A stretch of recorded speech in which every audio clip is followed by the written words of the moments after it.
केलंय केलंय. चालेल, सुरू करूया आपण. आवाज येतोय माझा सगळ्यांना व्यवस्थित? एकच मिनिट, मी सेटिंग थोडे हे करते. परत एकदा फक्त अनम्यूट कर.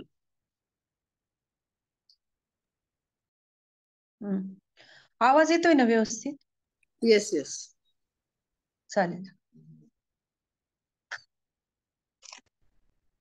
सुरू करूया आपण प्रार्थनेने. एक मिनिट.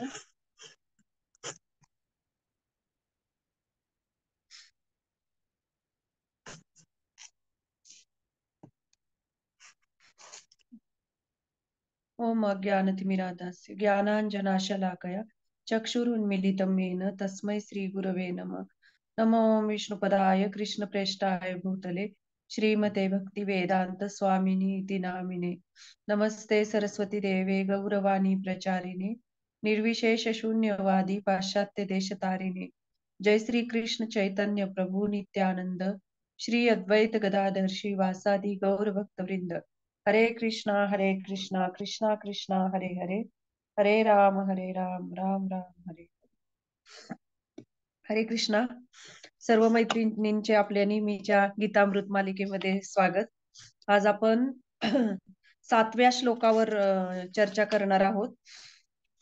खरे तर हे 7वा 6वा आणि हा जो 5वा हे चौथा 4 5 6 आणि हा 7 हे श्लोक जे आहेत ना, त्याच्यामध्ये भगवंत त्यांच्या शक्तीचं वर्णन करत आहेत. म्हणजे सृजन कसे करतात, पालन कसे करतात, आणि ही भगवंतांची शक्ती कशी आहे, तर याचं वर्णन ह्या लागोपाठ या श्लोकांमध्ये आलेलं आहे.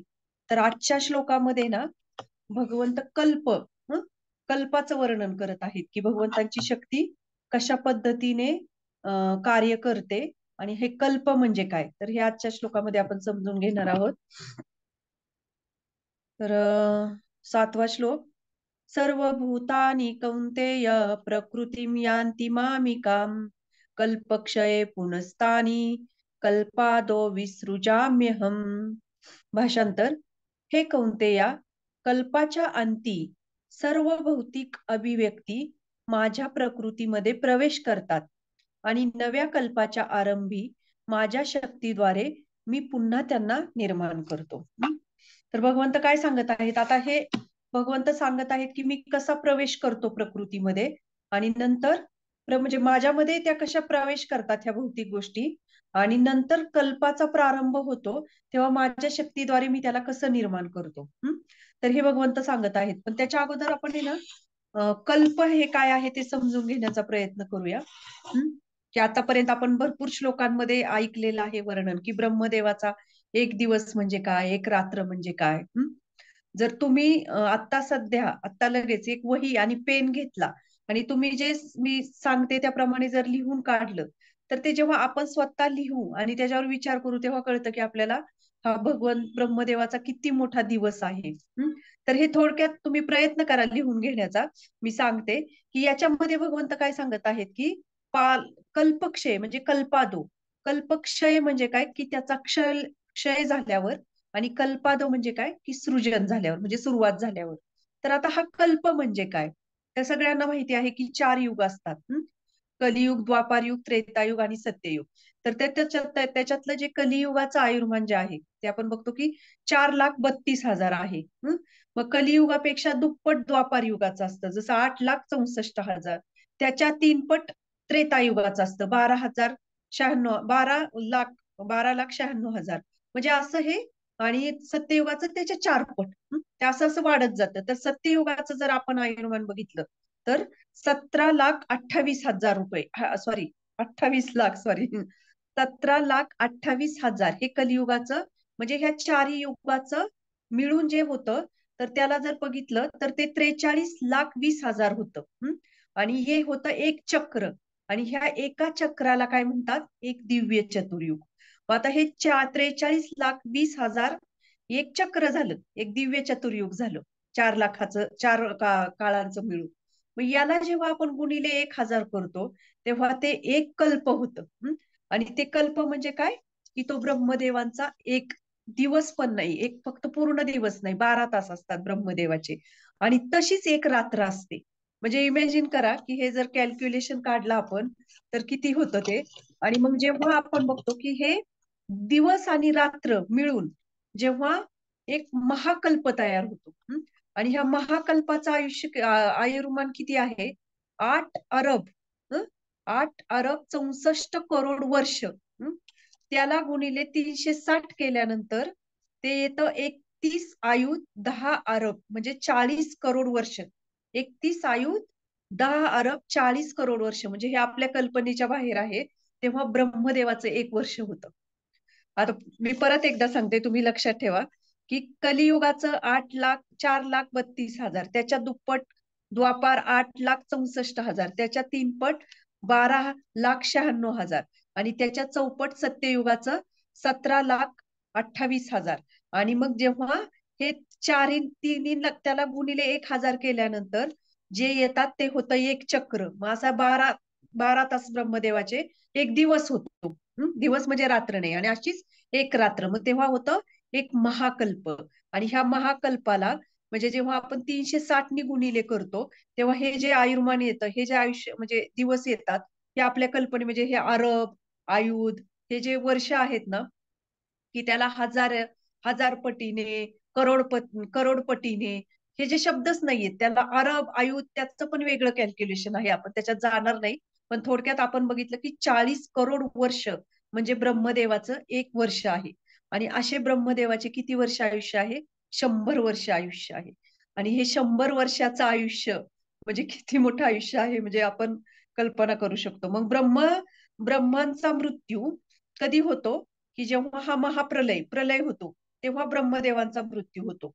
मग हे इथे ब्रह्मदेवाचं आयुष्य कधी संपतात याचं वर्णन भगवंत करत आहेत. म्हणजे कल्प, म्हणजे हे ब्रह्मदेवाचं आयुष्य संपल्यानंतर, मृत्यू झाल्यानंतर भगवंत सांगतात की हे सगळे माझ्या प्रकृतीमध्ये प्रवेश करतात, आणि मग नंतर परत काही काळाने भगवंत त्याची निर्मिती करतात. म्हणून इथे जो कल्प हा जो शब्द वर्णिलेला आहे तो ब्रह्मदेवांचं आयुष्य दर्शवतोय. आणि ब्रह्मदेवांचं आयुष्य संपल्यानंतरच हे भगवंत जे सांगत आहेत कशा पद्धतीने भगवंत कार्य करतात. तर आता ब्रह्मदेवांचा मृत्यू होतो, तेव्हा काय होतो? प्रलय होतो, महाप्रलय होतो. मग आता महाप्रलय होतो म्हणजे काय? की ही सगळी प्रकृती काय आहे ह्या श्लोकामध्ये भगवंत सांगत आहेत की माझ्यामध्ये येते, माझ्यामध्ये लीन होते. लीन म्हणजे एकरूप होत नाही, परंतु भगवंतांमध्ये ती जाते. लीन, पण त्यांचं स्वतंत्र अस्तित्व असतं त्यांना. मग आता हे प्रलयाचे पण 4 प्रकार आहेत. प्रलय पण आपण म्हणतो ना की ब्रह्मदेवाचं आयुष्य संपलं की संपलं, मग काय? पण नाही, 4 प्रकारचे प्रलय आहेत त्याच्यामध्ये. एक आहे पहिला प्रलय जो येतो तो निरंतर प्रलय, दुसरा येतो तो नैमित्तिक प्रलय, आणि तिसरा जे येतो तो प्राकृतिक प्रलय, आणि चौथा जो असतो तो आत्यंतिक प्रलय. आता हे 4 प्रलय जे आहेत, तर आता पहिला प्रलय जो आहे, निरंतर प्रलय जो आहे, तो प्रलय कसा असतो? तो काळ प्रलय असतो. काल प्रलय म्हणजे कसा? क्षणाक्षणाला होणारा प्रलय. की जसं आता आपण बघू शकतो की आपलं शरीर जे आहे कशा पद्धतीने बदलतं. बालपणी क्षणाक्षणाला शरीर बदलतंय ना आपलं पण. जन्मल्या आईच्या गर्भात असताना वेगळं, झाल्यानंतर अर्भक म्हणून वेगळं, वेगळ्या पद्धतीचं शरीर होतं, नंतर तारुण्य, म्हातारपण, म्हणजे शरीर आपलं पण बदलत चाललंय ना.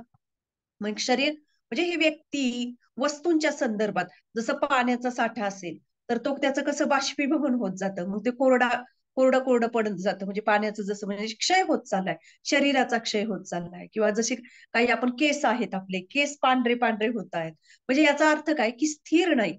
भगवंतांची प्रकृतीमध्ये परिवर्तन येतात आणि ती स्थिर नाही, म्हणून याला म्हणतात निरंतर प्रलय.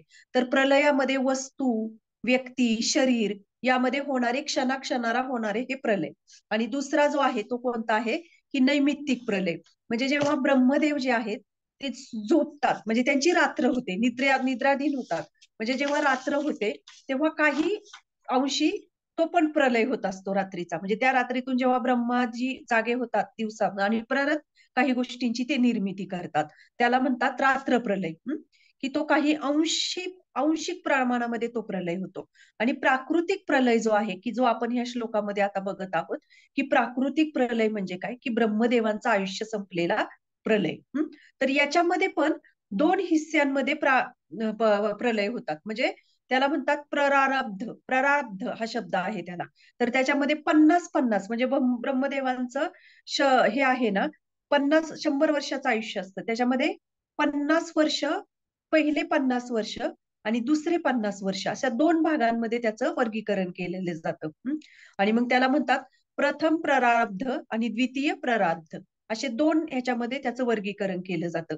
मग आत्ताचं जे आपण कलियुग म्हणजे आता आपण ज्या काळामध्ये आहोत, ज्या आत्ताच्या ह्या वर्तमान काळामध्ये, तर ते ब्रह्मदेवाचे 50 वर्ष ऑलरेडी संपलेले आहेत आणि हे उरलेले 50 वर्षाच्या ह्याच्यामध्ये आता आपलं कलियुग चाललेलं आहे. तर याच्यामध्ये ना प्रकृती काय होते, की प्रकृतीमध्ये म्हणजे ब्रह्मांची निर्मिती म्हणजे प्रकृती स्थिर राहते, पण नंतर हळूहळू ब्रह्मदेवांचं आयुष्य संपतं. तसं काय होतं, की याचा सगळ्याचा क्षय होतो आणि जसा त्याचा क्षय होतो तसं काय होतं, की नंतर भगवंत काय करतात, पूर्ण ब्रह्मदेवांचं 100 वर्षाचं आयुष्य संपलं, की हा जो प्राकृतिक प्रलय होतो, पूर्ण प्रकृतीमध्ये ही जी प्रकृती आहे ती कोणामध्ये जाते, भगवान विष्णूंमध्ये जाऊन स्थिर होते. तर आता स्थिर होते, तर आता आपण बऱ्याच वेळा म्हणतो, की आपण विलीन होतो. नाही, विलीन होत नाही आपण. तर आपण तिथं स्वतंत्र आपल्या कर्मानुसार आपण गेलेलो असतो आणि त्या कर्मानुसार परत आपल्याला देह प्राप्त होतो. पण याच्यामध्ये काय होतं, की जेवढा त्याच्या पटीने कितीतरी पटीने अधिक आपण त्या प्रलयामध्ये भगवंतांमध्ये स्थिर असतो. आणि मग जेव्हा भगवंत इथे सांगतात, की नव्या कल्पाच्या आरंभी म्हणजे भगवंत परत हे सुरुवात करतात. आणि परत एक विष्णू त्यांच्या नाभीतून एक कमळ येतं आणि त्या कमळाच्या देठ येतो, देठातून कमळ येतं आणि परत एका ब्रह्मदेवाची निर्मिती होते. म्हणजे काय झालं, की भगवंत परत काय करत आहेत, नवीन कल्प तर नवीन कल्पाची निर्मिती करतात आणि परत नवीन ब्रह्मदेव येतात. आणि जेव्हा नवीन ब्रह्मदेव येतात तेव्हा मग काय होतं, की आपण आपल्या कर्मानुसार परत जिथे आहे तिथे त्या देहाला प्राप्त होतो. म्हणजे इथे आपलं स्वतंत्र अस्तित्व राहतं आणि भगवंतांचंही स्वतंत्र अस्तित्व राहतंय. फक्त याच्यामध्ये काय होतं, की आपण आपल्या कर्मानुसारच आपल्याला तो देह प्राप्त झालेला असतो. म्हणजे याच्यामध्ये भगवंतांचा कुठलाच हस्तक्षेप नसतो. आपण जसे कर्म करू तसे आपण 84 लाख योनीमध्ये कुठे कुठे भटकत असतो. भले आपल्याला वाटतं ना कधी कधी की नाही, आता संपला हा जन्म, या जन्मानंतर काय आहे तेव्हा, पुढचं काय आहे तेव्हा, याच जन्मामध्ये खा प्या ऐश करा, असं वाटतं ना आपल्याला. पण तसं नाहीये. आता आपण जे काही केलेले कर्म आहेत त्याची फळं आपल्याला पुढच्या जन्मामध्ये भोगावीच लागणार आहेत. अगदी हा ब्रह्मांडाचा प्रलय झाला, काहीही झालं तरी आपल्याला जे काही कर्म आहेत त्याचे भोग भोगावे लागणार आहेत. हा झाला प्राकृतिक प्रलय, की ज्याच्यामध्ये भगवंत कशी कल्पाची निर्मिती करतात. आता चौथा जो आहे ना, तो आहे आत्यंतिक प्रलय. आता हा आत्यंतिक प्रलय म्हणजे काय हो, की सगळं ब्रह्मांडही नष्ट होतंय, ब्रह्मदेव पण निघून जातात, सगळंच नष्ट होतंय, आपण पण भगवंतांमध्ये स्थिर होतो कित्येक काळाने म्हणजे आपण त्याचं कॅल्क्युलेशन करूच शकत नाही. आणि मग नंतर कल्पाची निर्मिती होते, मग आपण परत येतो. मग ह्याच्यापेक्षा अजून कुठला मोठा प्रलय आहे, आत्यंतिक प्रलय. तर आत्यंतिक प्रलय म्हणजे काय, की जन्म मृत्यू, जसं आपण इथे येतोय जातोय येतोय जातोय, म्हणजे हे कर्माचं चक्र जेव्हा थांबतं आणि आपली आपण मूळ स्थितीला प्राप्त होतो, त्याला म्हणतात आत्यंतिक प्रलय. म्हणजे काय, की आपल्याला जेव्हा भगवत धामाची प्राप्ती होते, आणि हे आपली कर्माचे जे चक्र आहे ते थांबतं, तर त्याला तो आत्यंतिक प्रलय म्हणजे काय आहे, तो व्यक्तिगत प्रलय आहे. आत्यंतिक म्हणजे आपण जन्म मृत्यूच्या फेऱ्यातून मुक्त होणं आणि भगवत धामाची प्राप्ती करणं, त्याला म्हणतात तो आत्यंतिक प्रलय. आणि हे जे प्रलय आपण बघितले, वेगवेगळे प्रलय, तर हे कसे आहेत, की वेगवेगळ्या परिस्थितीला धरून आहेत, निसर्गाला धरून असतील, वस्तूंना धरून आहे, काही काळाला धरून आहेत. परंतु हा जो प्रलय असतो तो आपला स्वतःचा व्यक्तिगत प्रलय आहे, की आपण या देहातून जन्म मृत्यूच्या फेऱ्यातून या 84 लाख योनीतून मुक्त होऊन आपण भगवान श्रीकृष्णांच्या भगवत धामाची प्राप्ती करतो. तर अशा प्रकारे आपण हे 4 प्रलय बघितले. तर पहिला जो सांगितलं, की पहिल्यामध्ये काय आहे, की आपण बघितलं की निरंतर प्रलयामध्ये काय आहे, की वस्तू आणि शरीर बदलत राहतं, परिवर्तन होत राहतं सगळ्या गोष्टींमध्ये. दुसऱ्यामध्ये आपण बघितलं, की दुसरा जो आहे नैमित्तिक प्रलय जो आहे, त्याच्यामध्ये काय होतं, सृष्टीचा काही अंशी विनाश होतो. म्हणजे जसं ब्रह्मदेवाचा 24 तासाचा दिवस संपतो तेव्हा काही अंशी प्रलय होतो. आणि तिसरा जो आहे तो काय असतो, प्राकृतिक, म्हणजे पूर्ण ब्रह्मांडाचा प्रलय होतो. आणि चौथा जो बघितला तो आपण काय बघितला, तो व्यक्तिगत प्रलय. तर या प्रलयाचं वर्णन भगवंत इथे करत आहेत. तर प्राकृतिक प्रलय जो आहे जेव्हा होतो, की आपल्याला मी मगाशी म्हटल्याप्रमाणे आपल्याला वाटतं की आपलं अस्तित्व नष्ट होतं, परंतु तसं नाहीये. तर ह्याच्यामध्ये ना 9व्या अध्यायामध्ये सातवा जो सॉरी 9व्या नाही, सातवा नाही, पुढच्या ह्याच्यामध्ये असेल, भगवद्गीता मध्ये 2ऱ्या अध्यायामध्ये 12व्या श्लोकामध्ये सांगितलेलं आहे की कशा पद्धतीने आपण आपलं स्वतंत्र अस्तित्व ठेवतो. आणि भगवंत मग इथे काय सांगत आहेत की त्याच्यानंतर हे सर्वजण काय करतात, माझ्या प्रकृतीमध्ये म्हणजे माझ्यामध्ये प्रवेश करतात. हं? आणि कर्मांची इच्छा जी आहे, आपली जी काही कर्म आहेत, ती कर्मांची इच्छा घेऊन आपण आतमध्ये प्रवेश करतो भगवंताच्या. आणि जेव्हा ही कर्म इच्छा जे आहेत ते आपल्याला परत घेऊन येतात.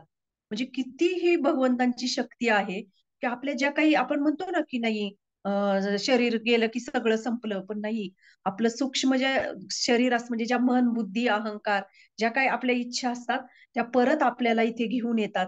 आणि जसं ब्रह्मदेवांचा परत जन्म होतो, ब्रह्मदेव जर परत वापस येतात, तर ही कल्पाची सुरुवात होते आणि आपण पण परत आपल्या कर्मा इच्छानुसार आपण आपण ते भोग प्राप्त करतो आणि ते शरीर प्राप्त करतो. तर मागच्या श्लोकामध्ये पण आपण बघितलं की कशा पद्धतीने, कालच्या श्लोकामध्ये बघितलं होतं की आकाश, आकाशामध्ये बलशाली वायू सदैव आकाशामध्ये स्थित असतो. तसंच भगवत तत्व म्हणजे भगवंतन जे आहेत, आत्मा जो आहे, परमात्मा जो आहे, त्याच्यामध्ये हे काय आहे, जीव तत्व आहे.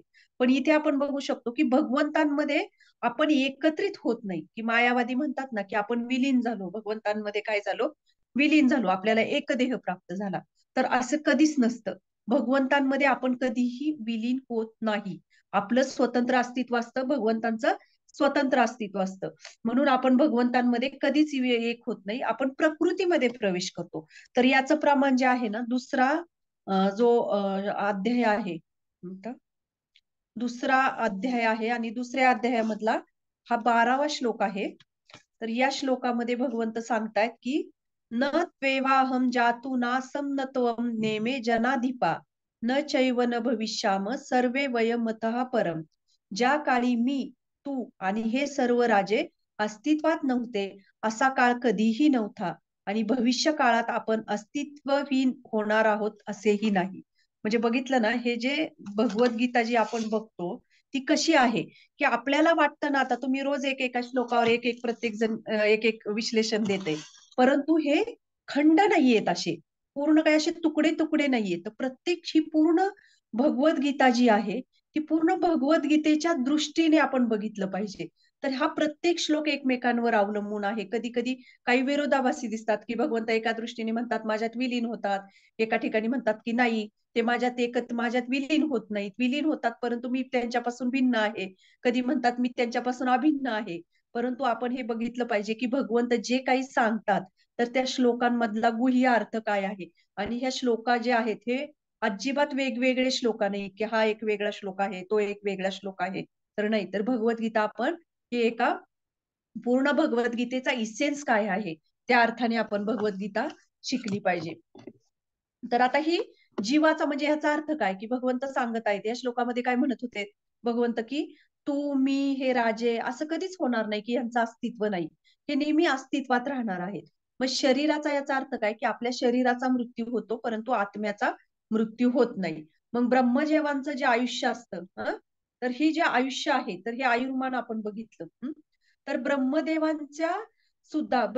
सुद्धा त्यांच्या त्यांच्या म्हणजे ब्रह्मदेवाचं सुद्धा आपण बघितलं की ब्रह्मदेवाचं जर आपल्याला पद प्राप्त करायचं असेल तर तेही अगदी सोपं आहे, की तुम्ही जर 100 हे जन्म असे कुठलेही एकही तुमचं कर्तव्य एका मिनिटासाठी सुद्धा तुम्ही चुकला नाही पाहिजेत. ते जर तुम्ही असे 100 आयुष्यामध्ये जर केलं तुम्ही, तर आपल्याला ही ब्रह्मदेवाची ही प्राप्ती होऊ शकते. म्हणून ब्रह्मदेवांचं आयुष्य सुद्धा हे नश्वर आहे. मग हे जर सुप्त अवस्थेमध्ये आपण काय करतो, की ते ब्रह्मदेवाच्या जेव्हा आपण सुप्त अवस्थेमध्ये भगवंतांमध्ये विलीन होतो आणि नंतर आपल्या आपल्या कर्मानुसार आपल्याला ते प्राप्त होतं. म्हणजे याचा अर्थ काय, की आपले कर्म कधीही नष्ट होत नाहीत. आपले कर्म नष्ट होत नाहीत. म्हणजे चांगलं केलं की म्हणजे वाईट कर्म केलं की वाईट गोष्ट प्राप्त होते. म्हणजे हे कधी ही शृंखला थांबत नाही आपली. काही ना काही आपण कर्म करत राहणारच ना.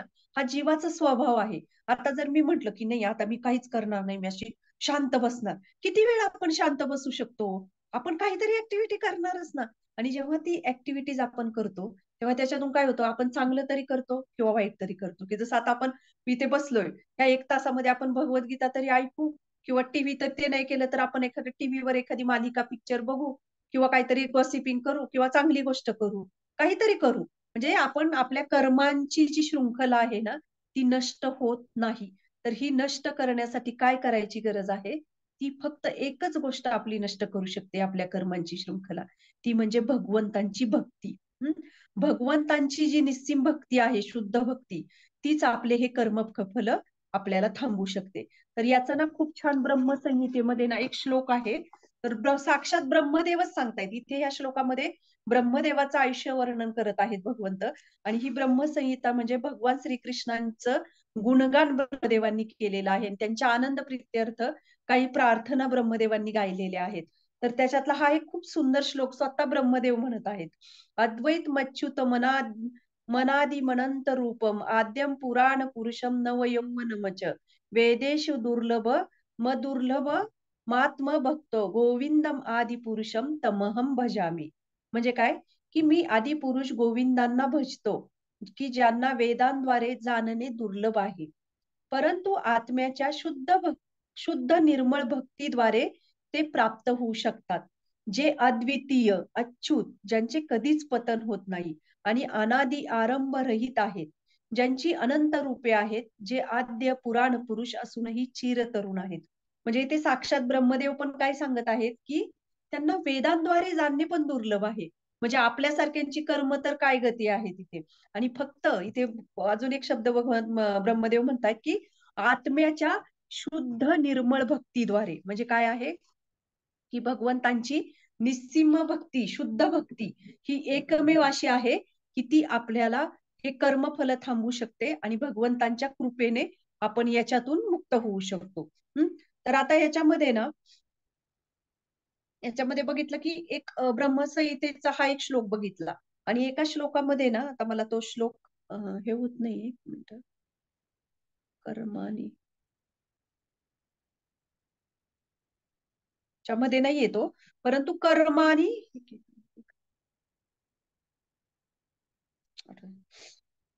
श्लोक आता मला आठवेना तो लिहायचा राहिला याच्यामध्ये. तर कर्मानी निर्दहंती म्हणजे काय आहे, की ते कर्म जे आहे, तर ते कर्म थांबवणं. तर त्या कर्मांना थांबवणं म्हणजे काय आहे, की जसं की आता आपण बघतो, की प्रत्येकाला काही ना काही कर्म भोगावं लागतं. प्रत्येकालाच म्हणजे इंद्रापासून अगदी सगळ्यांना आपल्या कर्माची रिॲक्शन मिळते, प्रतिक्रिया येते. की जसं एक इंद्रगोप नावाचा एक किडा आहे. आणि इंद्र म्हणजे काय, देवांचा राजा आहे. म्हणजे इंद्रगोप या किड्यापासून इंद्रापर्यंत प्रत्येकाला आपल्या आपल्या कर्माचं फळ भोगावं लागतं. फक्त भक्ती करून आपण काय करू शकतो, की आपण त्याचं हे बी आपण जे भक्ती करून आपण ते त्याला त्याचं काय म्हणू शकतो आपण, त्याचं ज्वलन हे करू शकतो. काय म्हणू शकतो त्या कर्माला, जाळू शकतो थोडक्यात. हा, त्याला भस्मसात करू शकतो. की जसं एखादा आंब्याचं झाड आहे. आणि आपल्याला जर आंब्याचं झाड लावायचं असेल तर आपण काय करणार, पोळी लावतो त्याची ना, त्याचं बीज जे असतं बीज. मग ते जेव्हा आपण जर जाळलं, चांगलं जाळून त्याला जमिनीमध्ये पुरलं, ते येईल का हो आंब्याचं झाड? अजिबात येणार नाही. मग अगदी तसंच आपले कर्मफळांची जो अग्नीमध्ये जे कर्म आपले भस्मसात होतात, ते फक्त भक्तीच्या कर्मानीच त्यांना जाळता येतं. हे त्याचं तसा जेव्हा ते कोळीचा आपण पूर्ण जाळून ते जमिनीमध्ये पुरतो, तेव्हा त्याचं झाड येऊच शकत नाही. अगदी तसंच आपले कुठलेही कर्म असू दे, चांगले कर्म, वाईट कर्म, ही प्रतिक्रिया कधीच थांबत नाही. चांगले कर्म केले तर पुण्यफळ, पाप कर्म केलं तर वाईट फळ. म्हणजे ही शृंखला आपली थांबूच शकत नाही.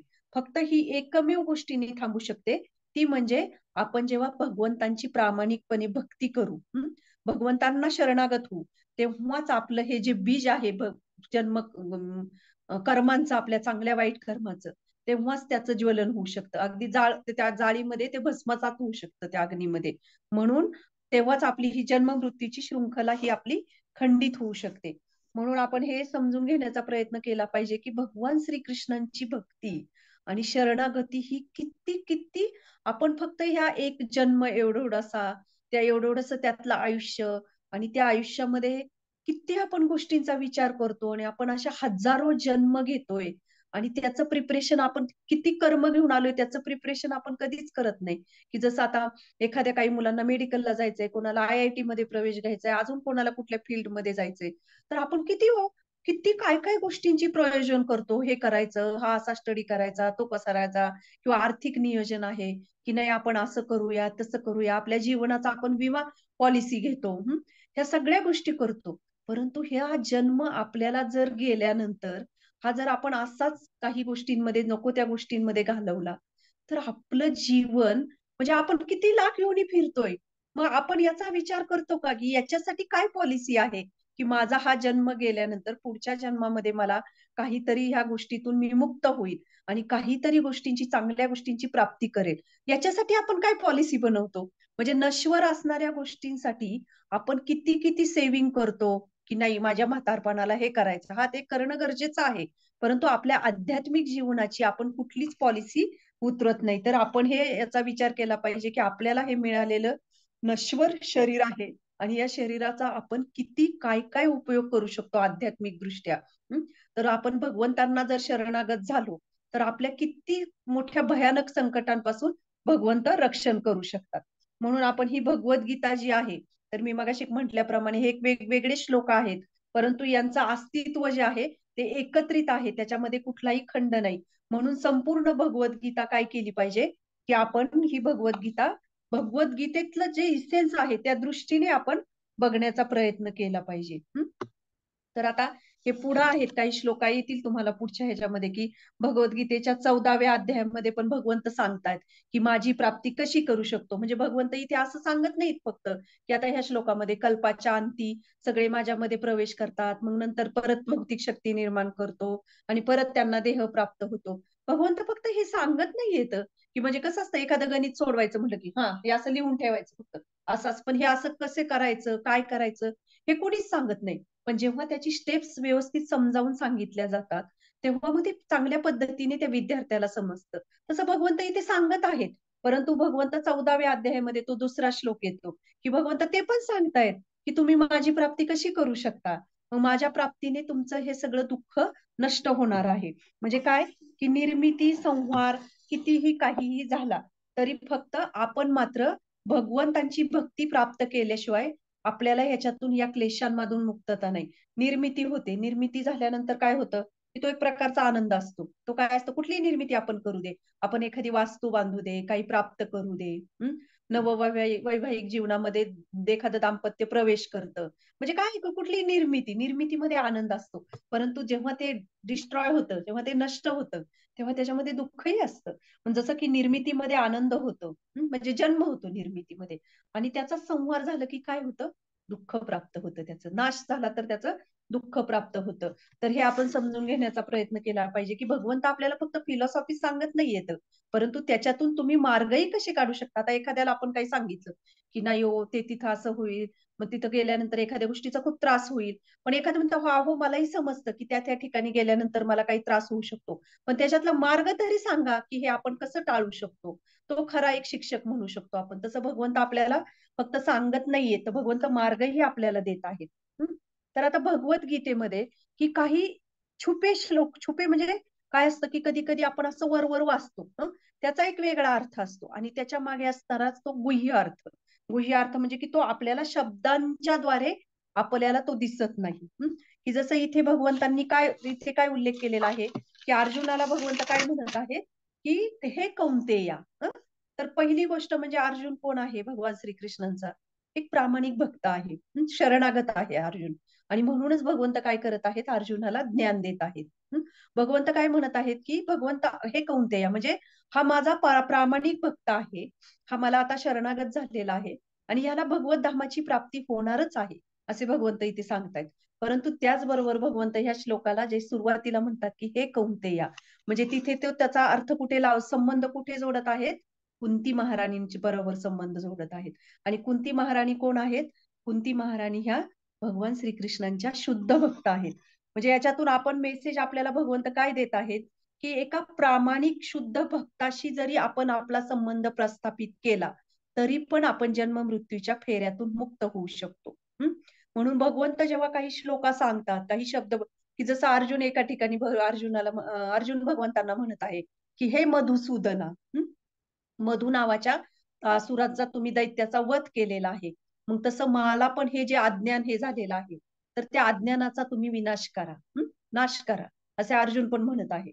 म्हणजे हे जेव्हा श्लोक, हे जे नावं असतात, जेव्हा काही श्लोक असता येतात, त्याच्यामध्ये काही गुह्य अर्थ दडलेले आहेत, त्याच्यामध्ये खूप डीप, म्हणजे खूप खोली आहे त्याच्यामध्ये. आणि जेव्हा आपण ही खोली काय आहे, त्याच्या मागचे लपलेले अर्थ काय आहेत, की आपण सुद्धा एखाद्याला बघा ना, आपल्या रोजच्या जीवनामध्ये पण एखाद्याला आपण सहज हाक मारतो, आणि एखाद्याला त्याला काहीतरी, मला आता उदाहरण आठवत नाही, पण तुम्ही समजून घेण्याचा प्रयत्न करा, कारण प्रत्येकाच्या जीवनामध्ये हे कधी ना कधी घडलेलं असतं, की आपण त्याला खोचकपणे काहीतरी म्हणतो किंवा काहीतरी त्याला विशेषण लावतो. म्हणजे त्याच्या मागे काय असतं, की त्याच्या मागे काहीतरी अर्थ दडलेला असतो. मग तसे इथे भगवंत सुद्धा सांगत आहेत की हे कौंतेया, म्हणजे तुला भगवत धामाची प्राप्ती होईल, तुम्हाला शरणागत आहे, परंतु त्याच्याही पुढे जाऊन भगवंत काय सांगत आहेत की हे कौंतेया, तुझा एका कुंती महाराणींशी तुझा संबंध आलेला आहे. आणि कुंती कोण आहेत? एक शुद्ध भक्त आहेत. त्यामुळे कुंती महाराणींशी तुझा संबंध असल्यामुळे तुला नक्कीच तू जन्ममृत्यूच्या फेऱ्यातून मुक्त होशील, असे भगवंत एक प्रकारे त्याच्या मागचा गुह्य अर्थ प्रकट करत आहेत. म्हणून भगवद्गीता ही खूप खोल आहे आणि खूप डीप आहे, की जी वाचून आपल्याला वरवरच्या अर्थाने आपल्याला समजणार नाही, की त्याच्या मागे काय भावना असेल, कुठला शब्द भगवंतांना काय अपेक्षित असेल. अर्जुन का बरे काही ठिकाणी वेगवेगळ्या नावाने भगवंतांना हाक मारत आहे किंवा श्लोकांमध्ये वेगवेगळ्या नावांचं उच्चारण करत आहे, तर त्याच्यामध्ये हे वेगवेगळे अर्थ दडलेले आहेत. आणि इथे काय सांगितले, की प्रामाणिक भक्ताशी संबंध असेल तर तुम्ही त्यांच्याशी संबंध प्रस्थापित केला तरी जन्म मृत्यूच्या फेऱ्यातून मुक्त होऊ शकतो. म्हणजे किती मोठी कृपा भगवंत आपल्याला देत आहेत, की म्हणजे याच्यासाठी काय आहे, आपल्याला अशा शुद्ध भक्तांचा संग आणि त्यांच्याशी आपले प्रेममयी संबंध आपल्याला प्रस्थापित करावे लागतील. आणि त्याच्यासाठी काय करावं लागेल, की आपल्याला शुद्ध भक्त शोधावे लागतील असे.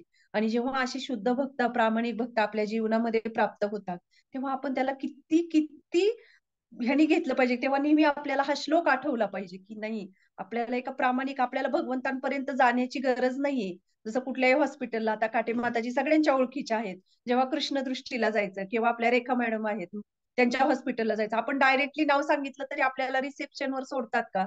अजिबात सोडणार नाही. तुम्ही कितीही त्यांचे क्लोज असू देत, तुम्हाला तिथे काय करावं लागणार आहे, रजिस्ट्रेशन करावं लागणार आहे. मग इथे भगवंत काय सांगत आहेत, की तुम्ही शुद्ध भक्तांशी संबंध प्रस्थापित करा, त्यांनी पण तुम्ही जन्म मृत्यूच्या फेऱ्यातून मुक्त होऊ शकता. ही रामानुजाचार्यांची एक खूप छान स्टोरी आहे. एकदा काय होतं, की रामानुजाचार्यांचे काही शिष्य असतात, आणि ते काही शिष्य रामानुजाचार्यांकडे जातात आणि ते सांगतात की त्यांच्या एक शिष्य असतो त्यांच्या त्या शिष्यांमधला, तर ते सांगतात की तो जेव्हा गाणं गातो, भजन गातो, तेव्हा साक्षात भगवंत नृत्य करतात त्याच्या गाण्यावर. आणि पण तो असा म्हणतो की मला कुणाची आवश्यकता नाही, मला डायरेक्टली भगवंत माझ्या गाण्यावर नृत्य करतायत, तर मला कोणाची आवश्यकता आहे, मला गुरूंची आवश्यकता नाही, मला भक्तांची आवश्यकता नाही. मग ते म्हणतात की तुम्ही काहीतरी करा. मग रामानुजाचार्य म्हणतात ठीक आहे. मग दुसऱ्या दिवशी रामानुजाचार्य त्या शिष्याकडे, त्या भक्ताकडे जातात आणि त्याला म्हणतात की तुझ्या गाण्यांवर भगवंत नृत्य करतात, तुझ्या भजनांवर, तर माझी एक विनंती होती, तू माझ्यासाठी काही करशील का? तर तो म्हणतो हो नक्कीच, काय करायचं मी, तो भक्त म्हणतो की मग बघ, ते म्हणतात की तुझे भगवंत तुला भेटतील तेव्हा तू भगवंतांना विचारशील का, की रामानुजाचार्यांना कधी भगवंतांची प्राप्ती होईल, म्हणजे किती जन्म जातील त्याच्यामध्ये, असं थोडक्यात त्याचा अर्थ असतो. तो म्हणतो नक्की विचारेल. मग तो म्हणतो की नाही नाही, तुम्ही तर एवढे शुद्ध भक्त आहात. ते म्हणतात नाही नाही, तू विचार, तुला भगवंत रोज भेटतात. मग दुसऱ्या दिवशी तो जेव्हा गाणं गायला सुरुवात करतो, भजन गायला, तेव्हा भगवंत येतात आणि नृत्य करतात. आणि मग जेव्हा तो विचारतो, तो म्हणतो की मला काहीतरी विचारायचंय, भगवंत म्हणतात विचार. तो म्हणतो की रामानुजाचार्यांनी विचारणा केलेली आहे की ते कधी भगवंतांची प्राप्ती करू शकतील. तर भगवंत म्हणतात काही नाही, ह्याच जन्मात तो माझ्याकडे येईल. तो माझा शुद्ध भक्त आहे. आणि मग दुसऱ्या दिवशी तो जो भक्त असतो तो रामानुजाचार्यांना सांगतो, तो भेटायला जातो, तो म्हणतो की भगवंत म्हणाले की तुम्ही ह्याच जन्मात भगवंतांची प्राप्ती करणार आहात. तर मग रामानुजाचार्य सहज त्याला म्हणतात की हो ठीक आहे, परंतु तुझं विचारलं का तू, की तुला कधी प्राप्ती होईल, म्हणजे ते असं थोडक्यात हे टाकून देतात जरा थोडस मनामध्ये. मग ते म्हणतात नाही, मी तर नाही विचारलं, म्हणजे त्याला असं वाटत असतं काय भगवंत मला रोज भेटतायत. ते म्हणतात तुझं तू पण विचार. मग त्याला पण वाटतं. मग दुसऱ्या दिवशी परत ते नृत्य भजन गातो, भगवंत येतात आणि तो विचारतो, की मला भगवंतांची प्राप्ती कधी होईल? म्हणजे सॉरी, मी तुमच्या धामामध्ये कधी येईल? तर भगवंत असा हे करतात, असं पॉज घेतात आणि भगवंत म्हणतात, की 10,000 वर्ष, 10,00,000 वर्ष. आणि भगवंत म्हणतात, माहित नाही कधी येशील तू माझ्याकडे, असं. आणि मग नंतर तो एकदम असा शॉक मध्ये जातो. तर ते म्हणतात, की मला माहित नाही तू माझ्याकडे कधी येऊ शकशील. आणि मग नंतर त्याच्या लक्षात येतं. म्हणजे सांगण्याचा उद्देश काय, की भगवंतांचे जरी आपण साक्षात भगवंत जरी इथे त्याला रोज भेटतायत, तरी भगवंत सांगत नाही त्याला, की तू कधी माझ्याकडे येशील. म्हणून भगवंतांची भक्ती ही शुद्ध भक्तांद्वारे आपल्याला प्राप्त होते, की नाही की भगवंत आता माझ्या गाण्यावर नृत्य करतात, भगवंत मला रोज भेटतायत. पण याचा अर्थ असा होत नाही, की भगवंतांनी आपल्याला लगेच ऍक्सेप्ट केलंय किंवा भगवंत आपल्याला भगवंत धामात घेऊन गेलेत. म्हणून भगवंतांशी डायरेक्ट संबंध असला तरी पण भगवंत आपल्याला स्वीकारतील किंवा नाही माहिती नाही. की जसं ध्रुव महाराजांचं पण उदाहरण आपण बघतो, की ध्रुव महाराजांनी कोणाची प्राप्ती केली? भौतिक गोष्टींसाठी भगवंतांची त्यांनी हे केली, भक्ती केली. भक्ती म्हणजे तपश्चर्या केली. आणि जेव्हा भगवंतांची प्राप्ती त्यांना झाली, तेव्हा त्याच ध्रुव महाराजांचे भौतिक गोष्टींचा जो लोभ होता, मोह होता, तो नष्ट झाला. परंतु भगवंतांची प्राप्ती तर त्यांना झाली होती. त्यावेळेस तेच ध्रुव महाराज भगवंत म्हणतात, की तू माग, मी तुला काय मागायचे? त्यावेळेस ते ध्रुव महाराज म्हणतात, की मला तुमच्या भक्तांचा संग नित्य मिळावा, असं भगवंत सांगतात त्यांना. सॉरी, ध्रुव महाराज भगवंतांना म्हणतात. म्हणजे ह्याच्यातून आपण शिकू शकतो, की साक्षात ध्रुव महाराजांनी भगवंतांची प्राप्ती केली. भगवंतांनी त्यांना भरपूर वरदान दिले. आणि तरी पण त्यांच्या अंतर्गत इच्छा जी आहे ध्रुव महाराजांची, ते म्हणतात, की तुमच्या भक्तांचा संग मला द्या. म्हणजे भगवंतांकडे जाऊन पण ते कशाची मागणी करतायत? भगवंतांच्या शुद्ध भक्तांची मागणी करतायत.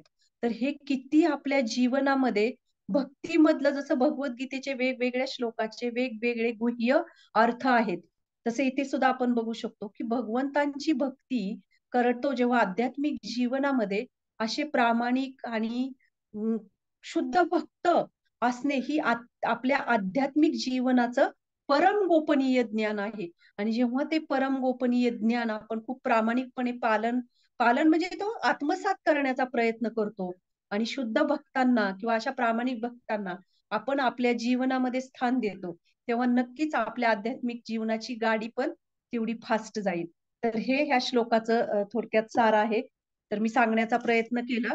तर याच्यावर काही कुणाला प्रश्न असतील किंवा कुणाला काही विचारायचं असेल, तर तुम्ही नक्कीच विचारू शकता. म्हणजे थोडक्यात एक थोडस कल्प लक्षात राहावं म्हणून एक 2 मिनिटाची फक्त मी रिव्हिजन घेते, की आपण काय शिकलो ह्याच्यामध्ये. की याच्यामध्ये आपण बघितलं, की सृजन आणि पालन हे 3 श्लोकांमध्ये लागोपाठ भगवंत सांगत आहेत. आणि याच्यामध्ये काय सांगत आहेत, की कल्पक्षय झाल्यानंतर आणि कल्पाची सुरुवात म्हणजे सृजन करणे आणि त्याचा हे करणे, कल्पक्षय करणे, क्षय करणे त्याचा. तर याच्यावर सांगत आहेत. आणि हा एक कल्प म्हणजे काय, की 4 युगांचा आपण आयुर्मान घेतलं, कशा पद्धतीने 4 युगांचा काळ होतो. आणि त्याच्यानंतर हे सगळ्याचं 4,20,000 हे जे एक चक्र होतं 4 युगांचे, हे जे काळ मी एकत्रित मिळून आणि त्याला गुणिले 1,000 केल्यानंतर एक कल्प म्हणजे ब्रह्मदेवाचा एक दिवस होतो. आणि तशीच 1,000 कल्प एक रात्र असते. आणि मग एक महाकल्प तयार होतो ब्रह्मदेवांच्या 24 तासाचा. आणि त्याला आपण जेव्हा गुणिले 360 करतो, तेव्हा किती येतं? 40 करोड वर्ष. 40 करोड एक वर्ष म्हणजे असे 100 वर्ष भगवंतांचं 31 आयु 10 अरब 40 करोड वर्ष असं भगवंतांचं एक वर्ष असतं ब्रह्मदेवांचं. आणि असे 100 वर्षाचं आयुर्मान. आणि जेव्हा हे 100 वर्षाच्या आयुर्मानामध्ये ब्रह्मचा प्रलय होतो, मग प्रलयामध्ये आपण 4 प्रकार बघितले: निरंतर प्रलय, नैमित्तिक प्रलय, प्राकृतिक प्रलय आणि आत्यंतिक प्रलय. तर याच्यातलं वर्णन भगवंत आपल्याला कशाचं सांगत आहेत? ब्रह्मदेवांचं प्राकृतिक प्रलयाचं वर्णन भगवंत ह्या श्लोकामध्ये सांगत आहेत आपल्याला. आणि आत्यंतिक प्रलय म्हणजे जन्म मृत्यूच्या फेऱ्यातून मुक्त होऊन भगवंतांची प्राप्ती करणं, त्याला म्हणतात आत्यंतिक प्रलय. आणि हे प्रलय पण कसे? सुरुवातीचा नैमित्तिक प्रलय, क्षण वस्तू म्हणजे काळ आपलं क्षय करत असतो, वस्तू शरीर ह्या सगळ्यांबाबतीत होणारा प्रलय नैमित्तिक. आणि आंतरिक प्रलय म्हणजे तो जो आहे, की सृष्टीचा आंशिक रूपामध्ये होणारा विनाश ब्रह्मदेवाचा 24 तास संपल्यानंतर. आणि प्राकृतिक म्हणजे ब्रह्मदेवांचं आयुष्य संपणे. व्यक्तिगत म्हणजे आपण भगवत धामाची प्राप्ती करणे. हम्म. तर असे वेगवेगळ्या प्रलयाचे प्रकार बघितले. भगवंत म्हणतात हे सगळे प्रलय झाल्यावर माझ्यामध्ये प्रवेश करतात, परंतु ते माझ्यामध्ये विलीन होत नाहीत. आणि भगवंतांची भक्ती, एकमेव भक्ती जी आहे त्या भक्तीद्वारे आपण भगवंतांना प्राप्त करू शकतो. नाहीतर जरी आपण त्यांच्यात विलीन झालो तरी आपण दुसऱ्या अध्यायामधला श्लोक बघितला 5वा, की ज्याच्यामध्ये भगवंत सांगतात की आपलं अस्तित्व हे विलीन होत नाही, की आपलं स्वतःचं अस्तित्व आपल्याला राहतं. म्हणजे आपण मायावाद, निराकारवाद म्हणतो की एकरूप होणं, तर ते तसं होत नाही. आणि म्हणून इथे सांगितलेलं आहे की ब्रह्मदेवांचं आयुष्य जे आहे ते पण त्यांच्या कर्मानुसार त्यांनाही आयुष्यामधून मृत्यू होतो. मग हे कर्माच्या नंतर हे कर्मफल कसे थांबू शकतो, तर आपण बघितलं की साक्षात ब्रह्मदेव पण ब्रह्मसंहितेमध्ये सांगतायत की आपल्याला या कर्माची रिएक्शन कधी थांबेल, आपण जेव्हा भगवंतांची भक्ती करू. आणि भगवंतांची भक्ती करण्यासाठी काय आहे आपल्याला, की आपण बघितलं की शुद्ध भक्तांची प्राप्ती करणं. आणि हे भगवद्गीतेचे वेगवेगळे श्लोका जरी एक एक हे असला तरी त्याच्यामध्ये खंड नाहीये, तर एकत्रित एकमेकांवर आधारित आहेत. हे वेगवेगळे गोपनीय अर्थ आपण वेगवेगळे भगवद्गीतेतले बघितले. आणि प्रामाणिक भक्तांचा संघ घेण्यासाठी आपण एक रामानुजाचार्यांची स्टोरी बघितली. तर अशा पद्धतीने आजच्या श्लोकावर आपण प्रकाश टाकण्याचा प्रयत्न केला. तर याच्यावर कोणाला काही प्रश्न असतील तर तुम्ही विचारू शकता, नाहीतर मग आपण थांबूया. आताची सेटिंग चेंज करताय का?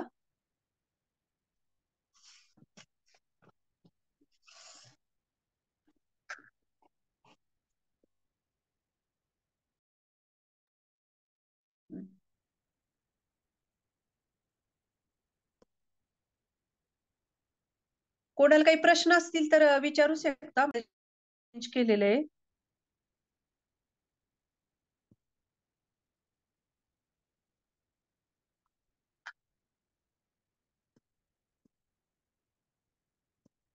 हरी बोल.